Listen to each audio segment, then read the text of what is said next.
Sejumlah siswa dari SD hingga SMP di Talang Ubi, Kabupaten Pali, Sumatera Selatan harus mendapat perawatan di unit gawat darurat RS Talang Ubi setelah diduga keracunan makanan dari program MBG yang mereka santap pada Senin 5 Mei 2025.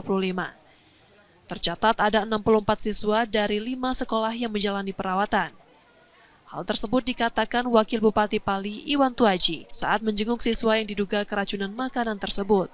Disebutkan siswa yang keracunan dari SDN 28, SDN 20, dan SMP. Namun Wabub tak menyebut pasti sekolah SMP tersebut. Laporan yang didapat Wagub, siswa tersebut mengalami gejala sakit perut, kepala pusing, dan mual-mual. Dari pihak kepolisian lagi sampel makanannya sudah diamankan, lagi nak dicek dulu di laboratorium. Dan mudah-mudahan ini tidak berkembang besar lah. Kita berdoa baik kita karena anak-anak ini besok ada ujian. Yang aku tahu tongkol, ya.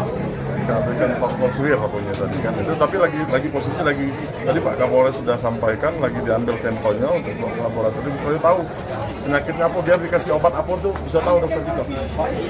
Pihak Dinkes dan kepolisian di kabupaten tersebut sudah melakukan pengambilan sampel makanan yang diduga penyebab keracunan tersebut.